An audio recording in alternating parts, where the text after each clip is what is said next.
Ngayong gabi sa tanan karong gabi salamat pasalamat ta sa Ginoo sa kaayo niya. Salamat sa mga panahon nga ginahatag sa Ginoo nga makapadayon ta sa atong online gospel devotion sa gabi na mga problem mga ako nga pag-setting sa ako nga kuan no sa ako nga video. So hope and pray for this evening maayo ang ato nga kuan no ang ato nga online gospel devotion mga pasalamat nato diya sa Ginoo nga sa gihapon napatay mga panahon nga makaalagad ta diya kaniya. So karong gabi ato nga tun-an ang Nahum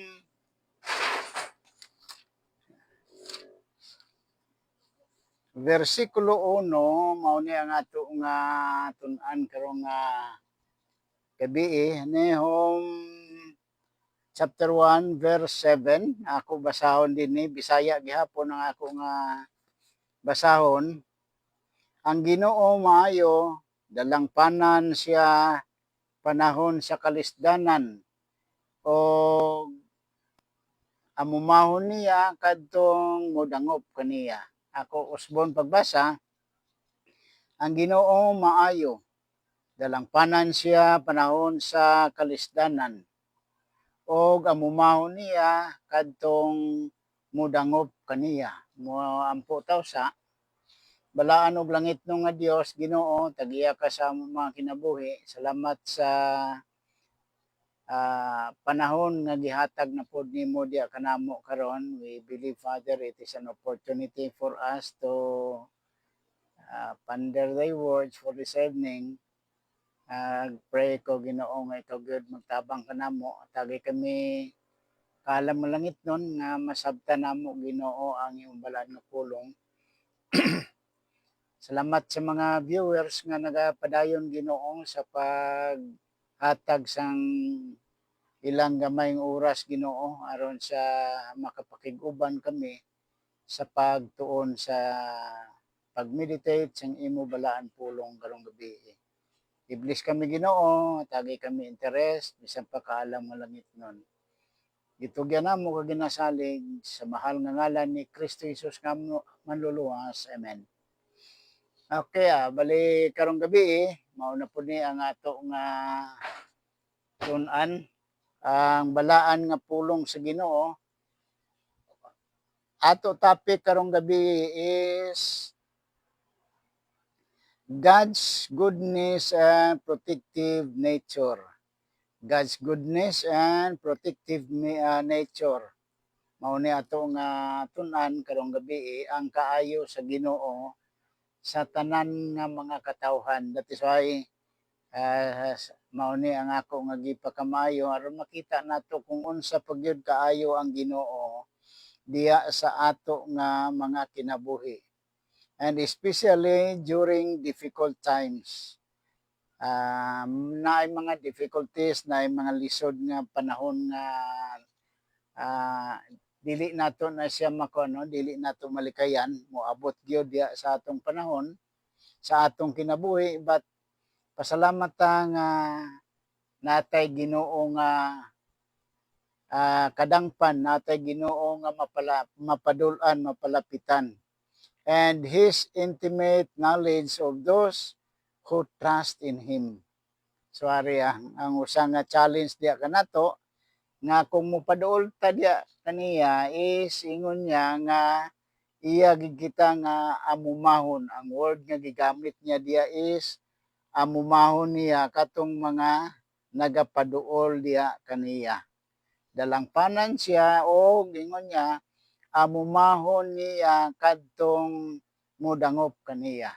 So mao na ang kuano ang security diya kanato nga in spite of some difficulties nga moabot diya kanato natay Ginoo nga andam sa pagdawat kanato, andam sa pagtabang diya kanato.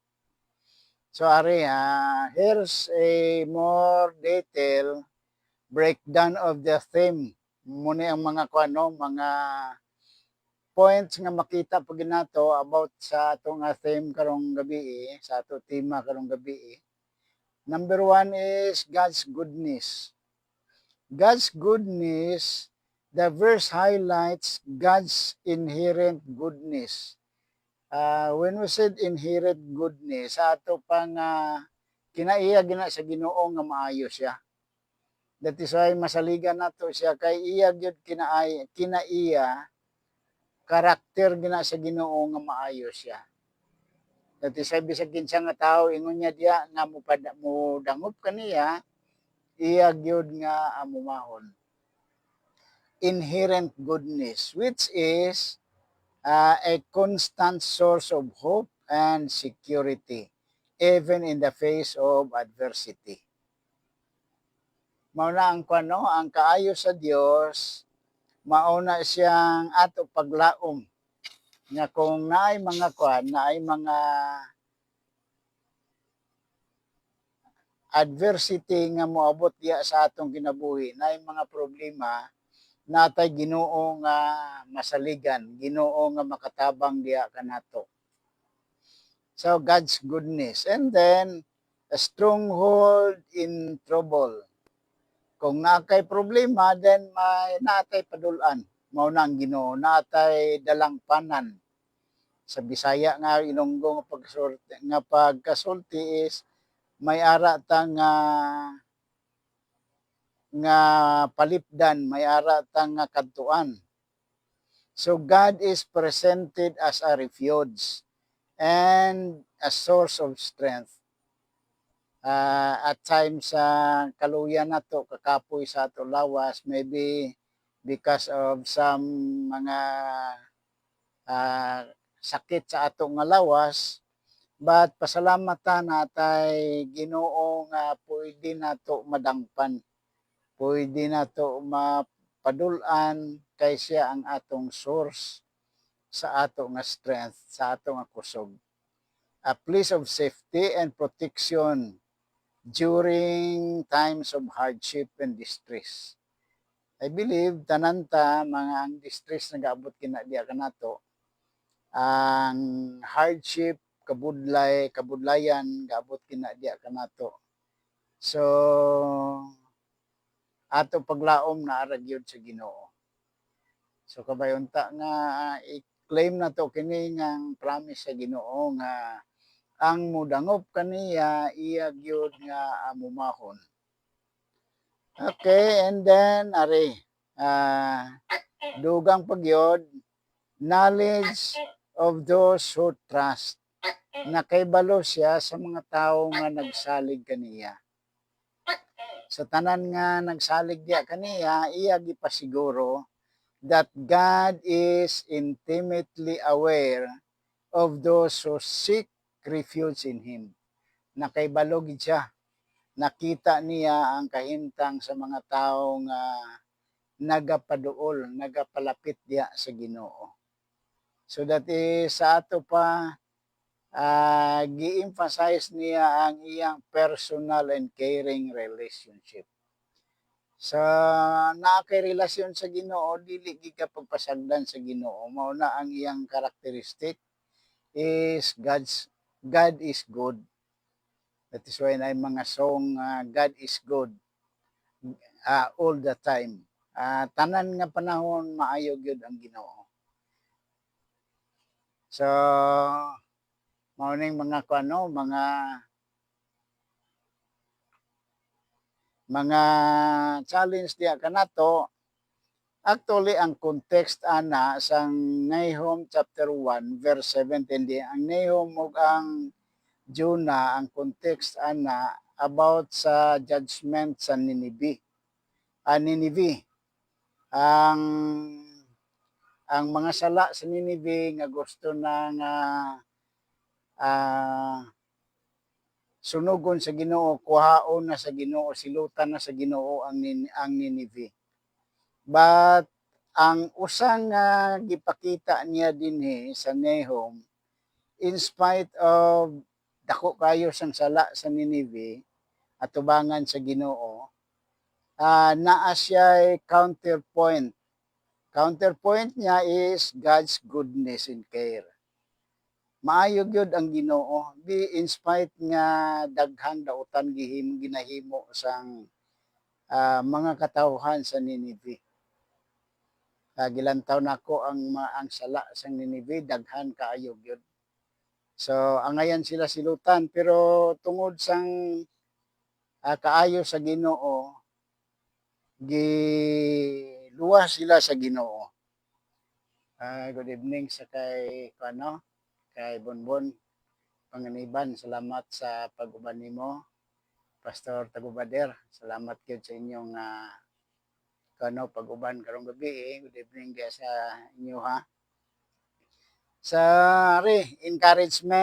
encouragement ninihom diya sa atoa. Encouragement sa Ginoo sa tanang mga katawhan. Offers encouragement and hope to those facing trials, reminding that God is a constant source of strength. Mauna ang ang ato hinumduman pirmi nga natay Ginoo nga mapadul-an, natay Ginoo nga ginakuhaan sang ato nga kusog, nagahatag sa ato nga kusog. So for this evening, mga mga challenge diya kanato sa pagsalig diya sa Ginoo. Pastor Ronnie, salamat kayo. Good evening diya kanimo. Ari pa ang dugang pagyud nga mga explanation about Nahum chapter 7, chapter 1 verse 7. The Lord is good. Ang word diya is good. The Lord is good. This emphasizes God's inherent goodness. Ingon ako ganiya, inherent goodness, kinaiya sa Ginoo nga maayo gid siya. So that is why security kana diya kanato, assurance diya kanato nga ang Ginoo nga ato ginaalagad maayo gyud. All the time makapaduol ta diya sa Ginoo, which is not contingent, ingon niya, on circumstances, but is an essential part of His character. Dili nga kung naara kay kinanglan, naara kay dili ra nga kung maayo ka sa iya, tabangan ka sa Ginoo. Bisag kinsa ka, bisag unsa, tanang panahon, maayo gyud ang Ginoo. Kay that is God's goodness, inherent goodness sa Ginoo. Kinaiya gina siya sa Ginoo nga maayo siya. And then another one, a stronghold in the day of trouble. Natay mga problema, natay Ginoo nga kapadul-an. Uses the metaphor of a stronghold to portray God is a place of security and refuge. Ang gigamit niya diya nga metaphor, that is a stronghold. Sa ato pa, nga in times of trouble, in times of problems, natay Ginoo nga mapadul-an, natay Ginoo nga anytime mutabang diya kanato. Mamalo, salamat sa imo nga padayon gyud nga pakiguban. Manamay, salamat kayo sa inyo. Good evening diya sa inyo. Sa padayon na to is this: essential during times of hardship and adversity. Mga problema na to, hardship sa ato kinabuhi, challenge sa Ginoo diya kanato, ingon niya, kung mudangop ka diya kaniya, iya gid ka nga ang word gigamit niya amumahon diya sa sa Bisaya. Og amumahon niya kadtong mudangop kaniya at timanon niya katong mo paduol diya kaniya. So mo na to secure ato nga assurance nga dili man nato malikayan mga hardship, mga problems, mga challenges sa ato kinabuhi, but ingon sa Ginoo, ang verse 7, ang Ginoo maayo, dalang panan siya panahon sa kalisdanan. Panahon sa problema natay gyud ang panmao ng Ginoo. Natay kapadul-an nga Ginoo. So ari, usa pa gyud nga ato nga isgutan karong gabi and he knows those who take refuge in him. Kay balo ang Ginoo sa mga tawo nga mupaduol diya kaniya. Okay? This highlights God's intimate knowledge and care for those who seek His protection and trust in Him. It suggests a personal and relational connection, not just mere awareness. Ang usa nga nakita nako kanang word nga relational connection. So kinanglan agig ka di ay relasyon pud sa Ginoo. Once nga wala kay relasyon sa Ginoo, dili pud ka tabangan sa Ginoo unless nga mangayo ka usa sang kapasayloan diya sa Ginoo. Tungod nga naatay sala nga napanunod sa kay Adan ug sa kay Eva. Kung gitugyan nimo na sa Ginoo, gipangayoan ka pasayloan, gidawat nimo siya sa imong kasingka, gituuhan nimo siya nga siya ra mo'y makahugas sa imong sala nga na panunod sa kay Adan ug sa kay Eva, and then gidawat nimo sa imong kasing-kasing, hatagan kanya sa katungod nga mahimong iyang anak. That is why ang word nga gigamit dinhi is relational connection. Kinanglan na naa kay connection diya sa Ginoo kay dili gid ka pagpasagdan sa Ginoo. Good evening diya sa kanining sa kuano sa amuha. And then ari theological significance. This verse underscores the unchanging and unwavering goodness of God. So morning mga mga challenge diya kanato or mga assurance diya kanato, unchanging and unwavering goodness of God. Wala na nagausog. Unsa man ang kahimtang nimo, unsa man ang kahimtang nato, ang Ginoo ang iyang ang iyang kaayo sa Ginoo wala gina nagausog. Dili gid ka pagbiyaan sa Ginoo. Even in the midst of judgment and trouble, it also encourages trust in God as a source of strength and comfort. Ang Yahweh saligan nimong Ginoo.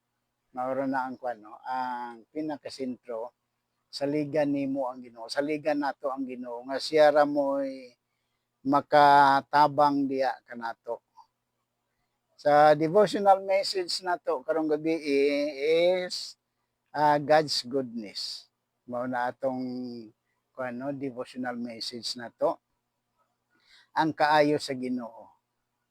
Emphasize that God is inherent goodness, not just sometimes but always. This goodness is a foundational truth even in the midst of hardship.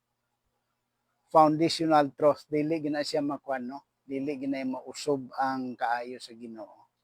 That is why for our devotion karong gabi, hinumduman nato nga maayo gyud ang Ginoo. Dili gid ka pagpasagdan sa Ginoo.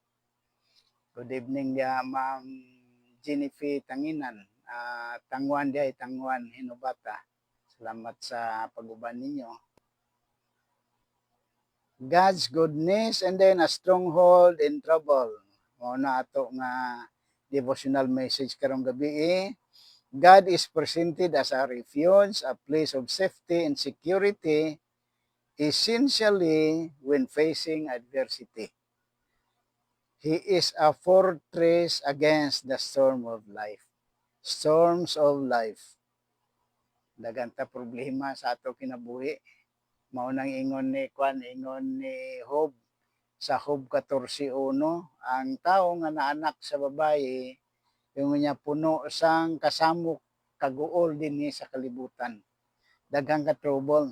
Pero ang assurance natay Ginoo nga maayo gyud. Sir Johnny, salamat. Good evening dia sa imo.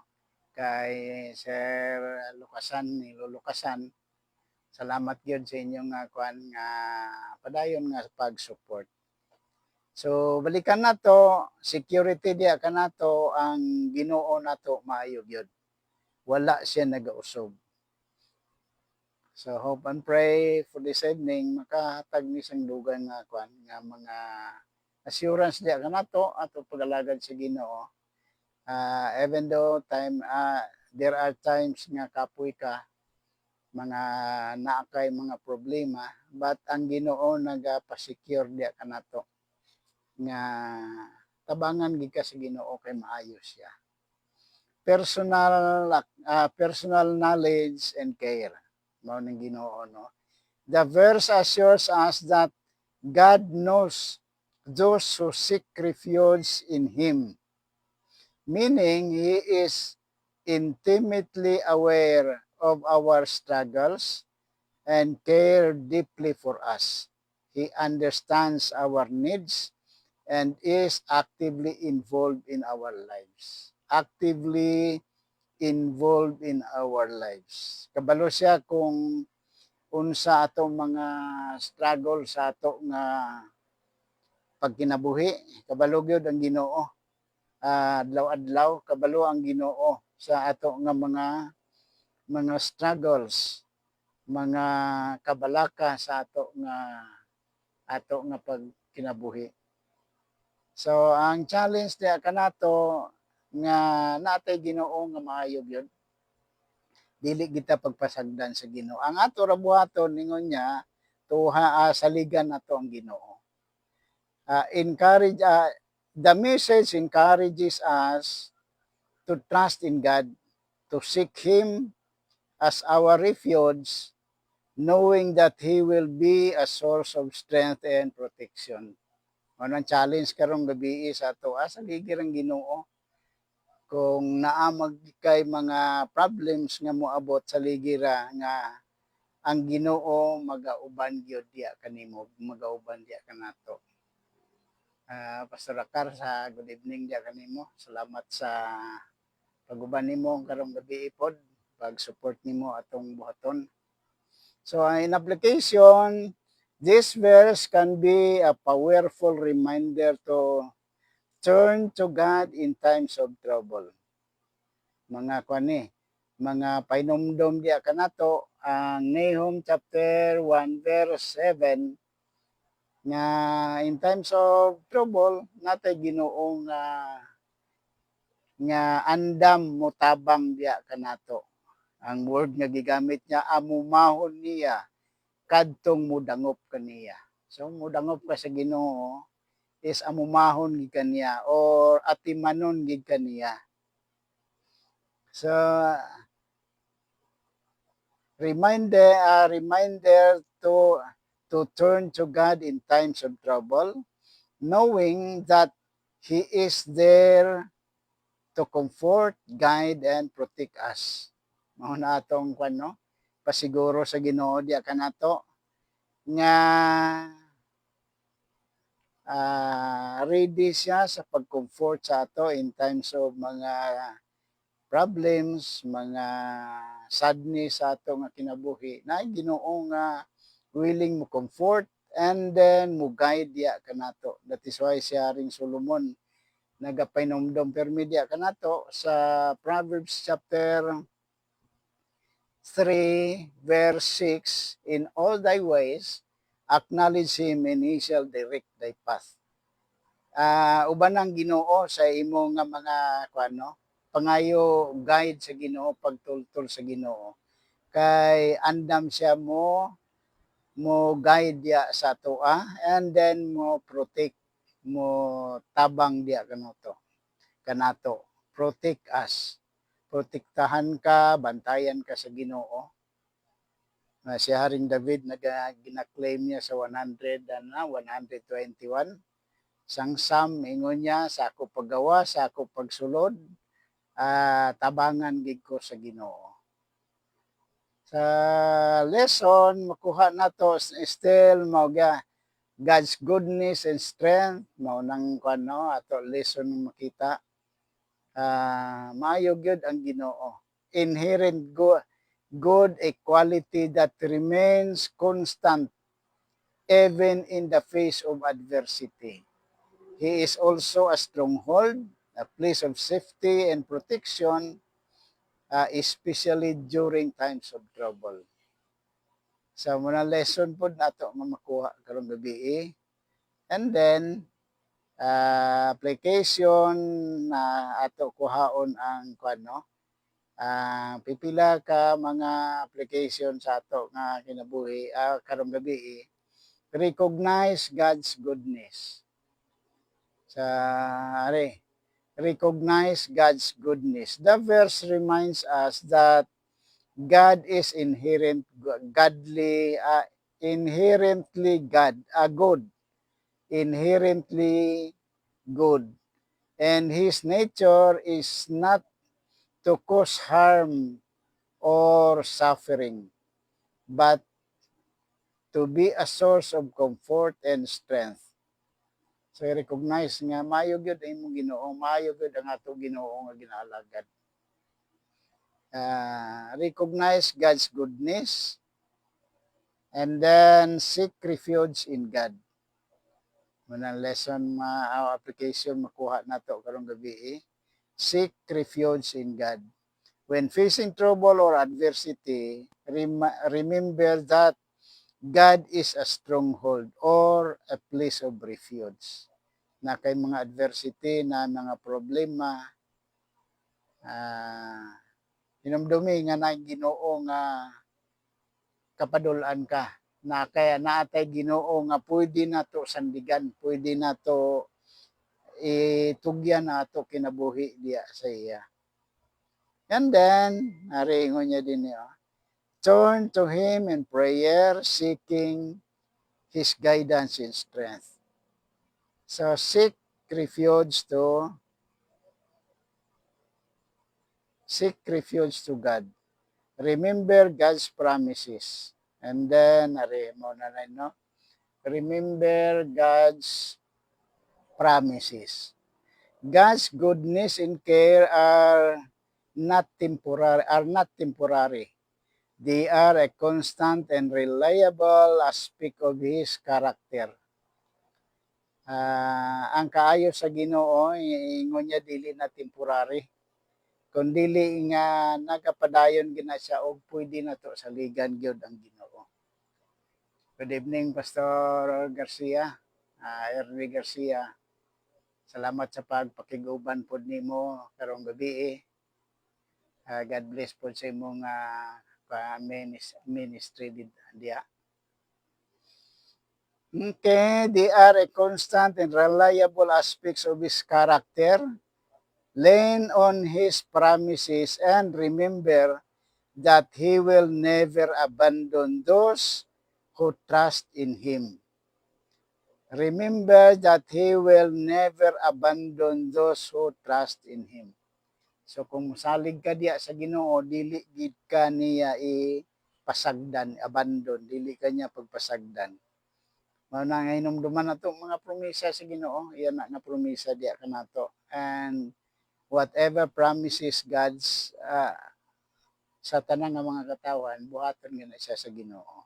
Kay nga naman ang pulong sa Ginoo ang kaayo sa Ginoo naagyod sa tanang panahon. Good evening, Pastor Castel. Salamat na umanay imong program ni devotion. So mao ni atong mga mga challenge karong gabi nga ihatag nato atong ang atong pagsalig gyud diya sa Ginoo kay dili gid ka pagpasagdan sa Ginoo. So last is practice gratitude. Take time to reflect on times when God has been a refuge and a source of strength in your life. Salamati pud ang Ginoo kung gitabangan ka sa Ginoo, giprotektahan ka sa Ginoo, pasalamati ang Ginoo. Baliki sa pagpasalamat ang Ginoo. Kay siya ra gyud, ang Ginoo ra gyud ang makatabang diya kanato. This will help reinforce your faith and trust in Him. So kung nitabangan ka sa Ginoo, ingon niya, practice gratitude. Pag ibutang gid nato, iato gid nga ipakita ang pagkamapinasalamaton. Kung gitabangan ka sa Ginoo, gihatagan ka sang kusog sa Ginoo, then pasalamati po ng Ginoo. And I believe every day ang Ginoo maayo gid sa ato kinabuhi. That is why ingon sang Lamentation